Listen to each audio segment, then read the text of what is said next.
Já estamos de volta com a Manhã da Piedade. Como eu disse no bloco anterior, é hora de falarmos sobre direito eleitoral, né? E vamos falar de eleições deste ano, pois esse ano nós temos eleições municipais em todo o país e é preciso estar por dentro de tudo para não ter surpresas, né? Sobre biometria, regularização de título, entre tantas outras questões que às vezes o eleitor também deixa para a última hora. E é na hora de votar que ele vai ver o problema, né? E por isso, então, nós convidamos para estar hoje aqui no programa o presidente do Tribunal Regional Eleitoral de Minas Gerais, o desembargador Rogério Medeiros. Rogério, bom dia, obrigada pelo aceitar o convite. Eleições 2020, a gente está em início de março, mas o tempo passa muito rápido, a gente sabe disso. E há muito trabalho, eu acredito, que o Tribunal Regional de Minas Gerais já está fazendo com foco nessas eleições, né? Exatamente. Nós estamos agora encerrando um ciclo de biometria obrigatória em 62 municípios. Dia 6 de março, né? Nós estaremos encerrando esse ciclo com êxito, né? Nesses 62 municípios, ainda faltando poucos dias, né? Até 6 de março, nós já tivemos mais de 70%, 73,5% dos eleitores biometrizados, que representa mais de 2 milhões de eleitores. Em todos esses municípios onde é obrigatório. O obrigatório cadastro da biometria, né? Então termina nos municípios sexta-feira agora. Dia 6. Dia 6 de março. Agora, quando a gente pensa em eleições deste ano, já vem à mente essa questão de biometria. E os eleitores aqui da capital devem se preocupar por enquanto com isso? Não, o ciclo obrigatório de Belo Horizonte, da capital, será no final. O TSE estabeleceu o ano de 2022, né, daqui a 2 anos, como o limite para todos os eleitores brasileiros estarem biometrizados. Minas, São Paulo, Bahia, Rio Grande do Sul, que são os maiores colégios eleitorais, têm uma marcha mais lenta, né, por causa do grande número de eleitores. Então, o ciclo final, que será depois das eleições municipais, ou seja, em 2021 para 2022, que incluirá a capital. Muita gente também já adiantou e já fez a declaração aqui, né? Independente da biometria ser ou não obrigatória, né, em Belo Horizonte e nas demais cidades onde ela ainda não é obrigatória, nada impede que o eleitor se antecipe e faça o seu cadastramento desde já. Procedimento muito simples, ele não demora nem 15 minutos. É rapidinho, eu já fiz a coleta das impressões digitais, uma fotografia e aqueles dados do eleitor, muito simples. Agora, desembargador, qual que é o principal objetivo desse recadastramento biométrico? É a segurança para o eleitor, segurança para a justiça eleitoral. O eleitor, uma vez biometrizado, com a coleta das suas impressões digitais, futuramente ninguém mais poderá votar no lugar de outra pessoa, porque não existem impressões digitais iguais. Então, isso é uma segurança muito grande. O eleitor terá certeza de que ninguém votará no lugar dele, não teremos mais a possibilidade, que é rara, mas pode existir, de alguém votar em lugar de uma pessoa já falecida, por exemplo, né? E para a justiça eleitoral, para os partidos candidatos que disputam a eleição, a certeza de que o processo estará cada vez mais seguro. O foco é a segurança principal, então. Agora, para aquelas pessoas que estão nos acompanhando nesses municípios, né, onde o prazo ainda se estende para fazer esse recadastramento até sexta-feira, onde é obrigatório, qual é a documentação que esses eleitores devem levar? As pessoas têm que estar com um documento oficial com foto, lembrando que a carteira de trabalho não tem mais essa validade, uma medida provisória recente deixou de considerá-la documento oficial.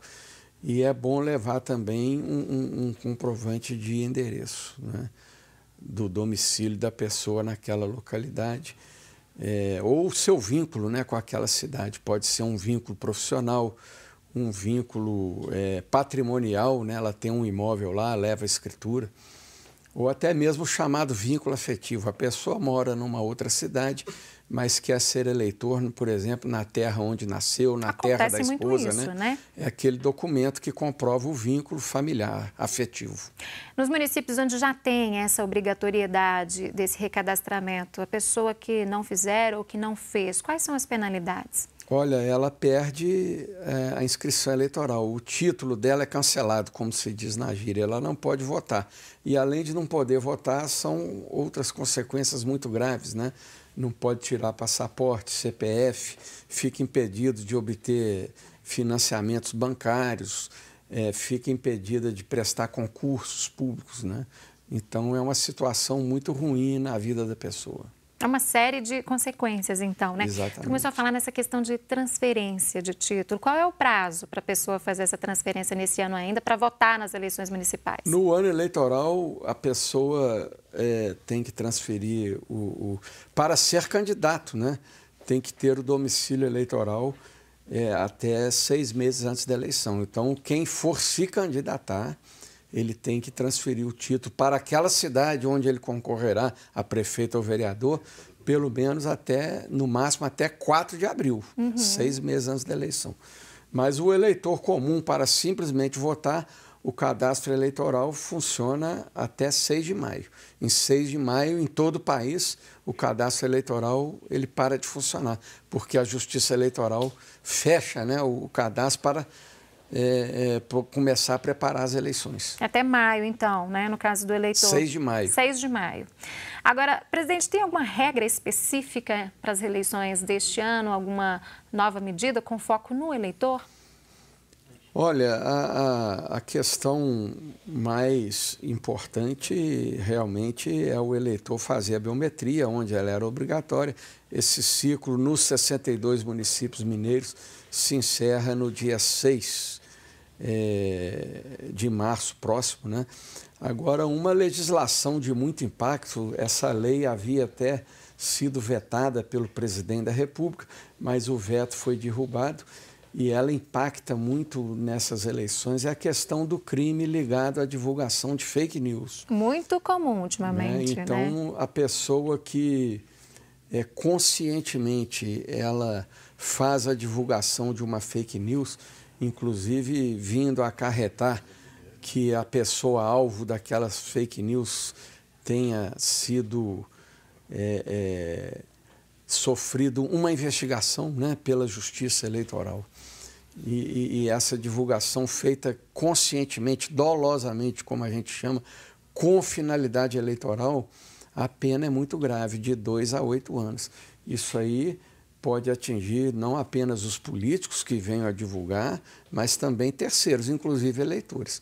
Essa questão da fake news, ela preocupa muito, ela foi muito problemática nas eleições de 2018 e nós tivemos uma experiência muito ruim, estávamos ainda um pouco surpresos, né, com a intensidade do fenômeno, que atingiu até a própria Justiça Eleitoral no dia da eleição, fake news contra a confiabilidade da urna eletrônica, nos deu muito trabalho.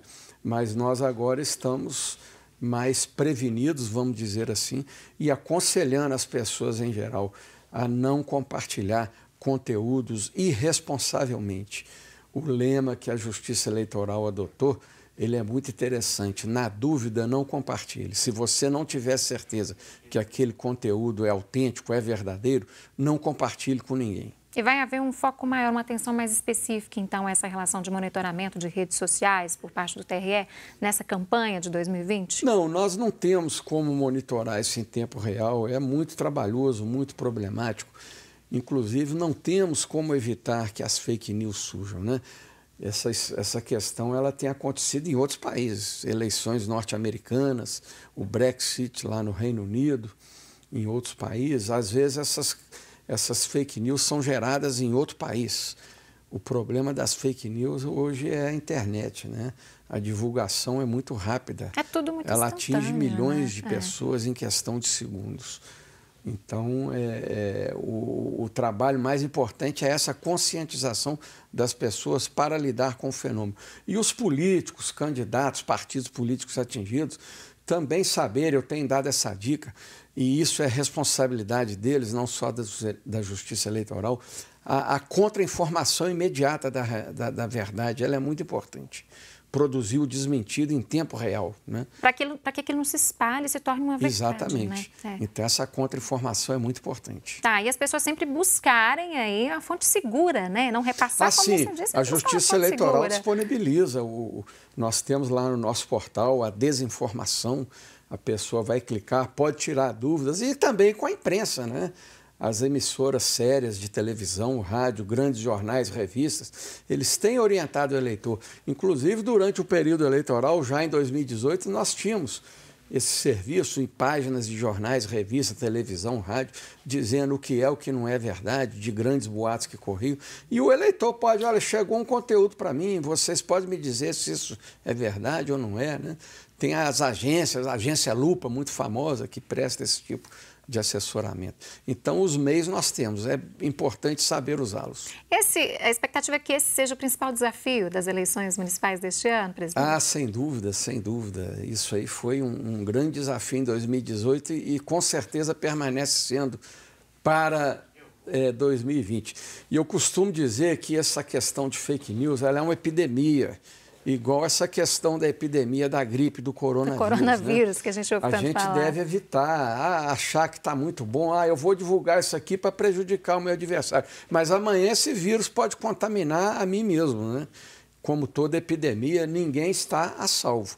Então é melhor usar essas medidas preventivas e evitar divulgar, mesmo que no momento imediato a pessoa calcule que pode estar sendo beneficiada, lá no fim todos seremos prejudicados. É muito cuidado aí com o que você vai divulgar em relação às eleições também, como a gente já fala aqui de coronavírus, de outras situações também.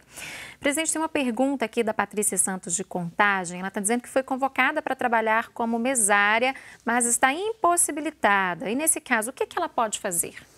Esse serviço ele é uma convocação que, em princípio, é obrigatória. A pessoa que não comparece nem justifica pode pagar uma multa pesada, que é de até meio salário mínimo.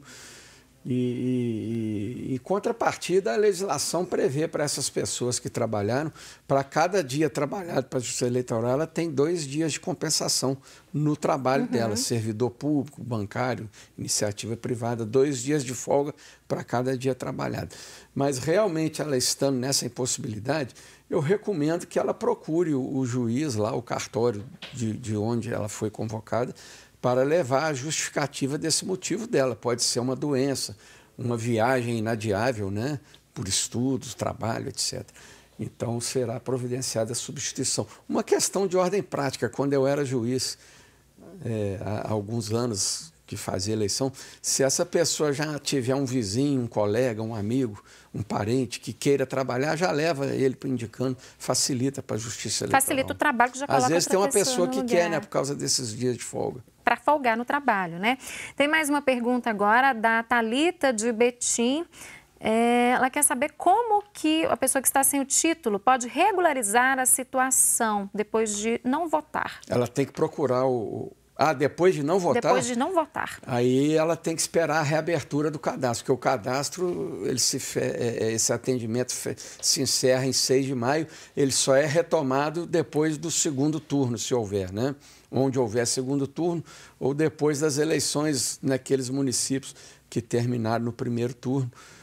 Pode ser um pouco antes, mas então depois de 4 de outubro ou depois do último domingo de outubro, que seria o segundo turno onde houver. Em novembro, né, mais ou menos, que retomaria o cadastro. Ela tem que ir lá e ver qual que foi a pendência. Se foi eleições, por exemplo, que ela deixou 3 vezes seguidas de não votou e nem justificou, ela vai ter que pagar uma multa por cada eleição, né? É um pouco mais de R$3 cada multa. Aí regulariza. Agora, caso não seja esse o problema da pessoa, ela tem alguma pendência, mas ela votou. O que ela deve fazer para regularizar a situação? Ela tem pendência, mas votou? Ela votou e às vezes está com alguma pendência no título, tem que alterar o nome, tem que alterar a cidade, é só procurar. Não, mas o cadastro também só reabre depois das eleições. Só nesse prazo. Para qualquer pendência. Então, ela pode fazer isso no atendimento rotineiro depois das eleições. Depois das eleições também.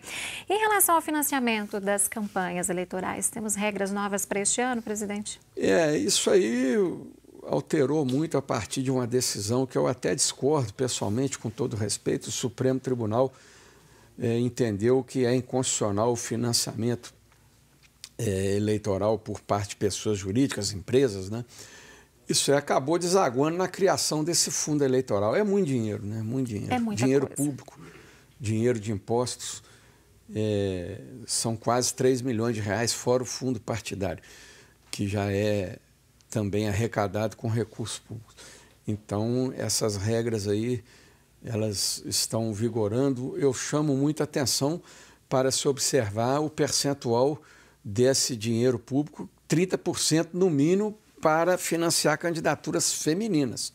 O TSE tem sido muito rigoroso na punição de quem não observa esse incentivo às candidaturas femininas, e já houve várias cassações de chapas inteiras de vereadores das eleições de 2016 pelo desrespeito a essa regra. Fiquem atentos, né? Que é 30%. No mínimo, para candidaturas femininas. Tá certo. Presidente, muito obrigada por ter vindo conversar com a gente sobre as eleições deste ano, sobre as novas regras. Acredito que tem ajudado muito quem está nos assistindo, né? E volte mais vezes. Muito obrigado. Eu que agradeço. Na dúvida, não compartilhem. Tá certo, um bom dia, e você aí de casa, continue conosco. Nós vamos para um rápido intervalo, é bem rapidinho, porque no próximo bloco nós teremos a reflexão do nosso arcebispo metropolitano, Dom Valmor Oliveira de Azevedo, sobre o Evangelho do Dia. Tem a consagração à Nossa Senhora da Piedade, daqui a pouco.